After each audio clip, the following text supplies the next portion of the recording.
Cicerone e Tibullio citano l'uso di tavole votive, tuttavia ben lontane da quelle preziose di Paolo Veneziano, del Masaccio, di Piero della Francesca e da quelle intrise di devota e commossa devozione del XV secolo.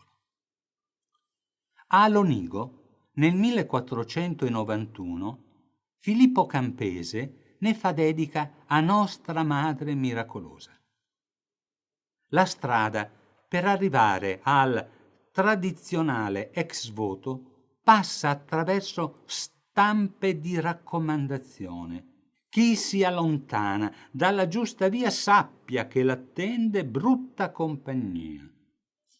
Nel XV secolo i ladri di galline rubavano per fame. A Siena, Neroccio di Bartolomeo confida nella Vergine affinché interceda sul buon Dio per la salvezza della città. A Venezia, con l'acqua alta, è facile scivolare nel canale che porta al mare.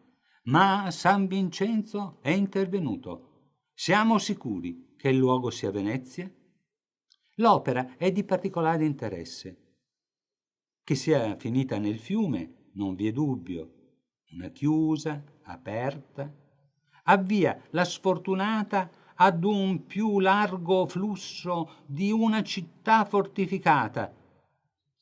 Come Venezia non fu mai. Una colonna romana chiude la scena a destra e sullo sfondo si intravedono torri medievali, ardite architetture di fantasia, un muro di cinta alto sulla sponda. Un bimbo cade, ma Sant'Agostino, con slancio miracoloso, lo agguanta e Simone Martini guadagna un altro incarico a Siena. Siamo nella seconda metà del XV secolo e l'ambiente è coerente con la città toscana. Si noti il dettaglio del balconcino sporgente con una lastra in legno rotto che l'incauta madre non ha provveduto a riparare tempestivamente. Prevenire è preferibile e ringraziare è nobile. La giovane con il grembiule bianco è guarita. Grazie. E lo si legge nello stendardo alla Beata Camilla. In segno di devozione si presenta in umiltà, coprendo l'abito prezioso con un grembiule forato per far uscire le mani congiunte in preghiera. Il bassorilievo, scolpito su legno, è un più solido attestato di ringraziamento per essere sopravvissuto ai calci di un cavallo imbizzarrito. Talora il voto è astratto. Una mano dal ciel discesa ha creato il prodigio. Siamo nel 1688. Le sventure sono milioni e se ne vedono di tutti i colori. Si spezza l'albero maestro tra i marosi. Un suicidio malfatto. Si rovescia un pentolone d'acqua bollente. Briganti assaltano un innocente. Un Caino cerca di decapitare un Abele contadino. Mai sedersi sul ramo che si vuol tagliare ed evitare di farsi sorprendere dall'orso ombroso. San Nicola da Tolentino interviene a sedare la lotta con il vicino. Di più complessa lettura, la tavoletta del XVI secolo, trovata in centro Italia. Cristo, nell'orto, attende l'amaro calice che l'angelo gli porge, su ordine di Dio, dalla mano onnipotente. Gli apostoli dormono. È l'alba e tra le dune morbide si intravede il mare ed in lontananza una costa. Insolita e realistica rappresentazione.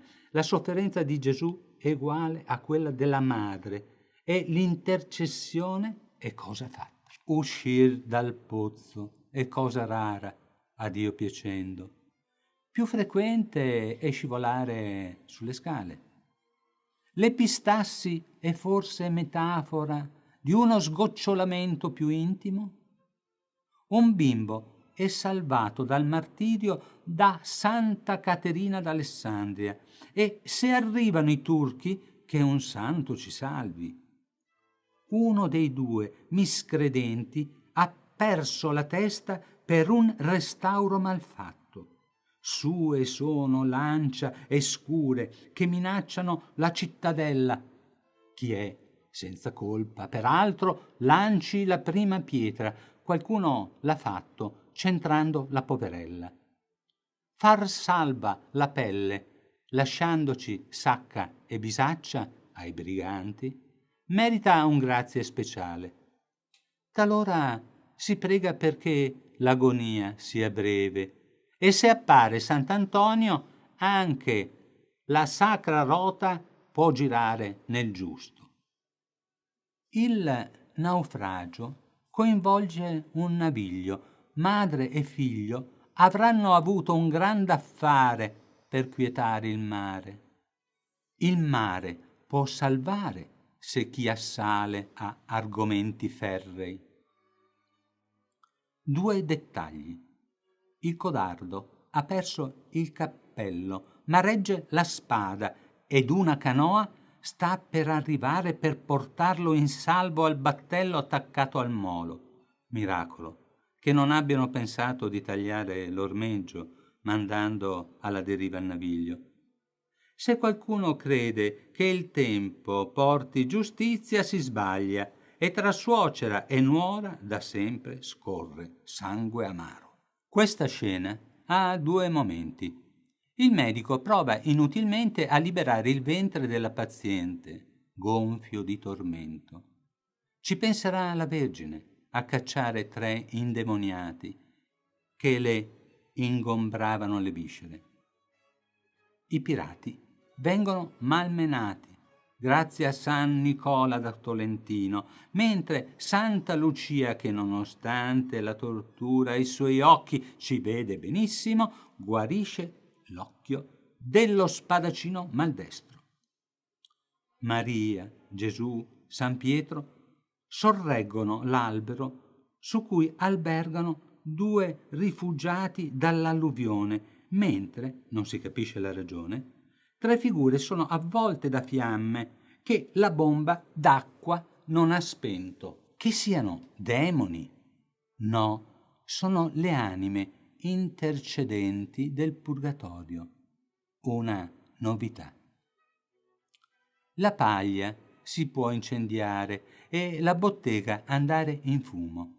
Interviene Maria, Sant'Antonio e San Crispino, protettore dagli incendi.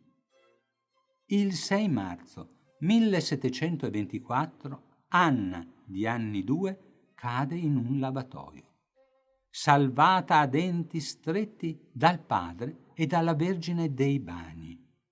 Siamo in Italia centrale. Lo scapolario dei Carmelitani, dono celeste, potrà evitare allo scapestrato di cadere da un albero a testa in giù? Dio lo voglia. È lecito disturbare Santa Brigida perché la vacca ha perso il latte? L'allevatore avrebbe dovuto cercare un toro che provvedesse diversamente. Se il letto si infiamma, non per amore ma per distrazione, si scappa o si invoca la Santa Vergine del Fiore. Una giornata d'acqua e Sant'Antonio da Padova, città dalle 100 torri che si vedono di sfondo con un prospetto approssimativo della cattedrale, deve intervenire, invocato caldamente dalle anime del purgatorio di salvare un gentiluomo e, con Maria, 2 giovani finiti in acqua con carro e buoi. Questi, se colpiti dall'afta epizootica, per curarli il padrone si fida di Maria, non del veterinario. La cronaca è piena di furti a mano armata, ma nel XVII secolo Sant'Agostino provvede a far sbagliar la mira. E se crolla il ponte mentre il cavaliere passa, le anime si incendiano e Maria salva lo sfortunato. Manca solo che crolli la casa addosso.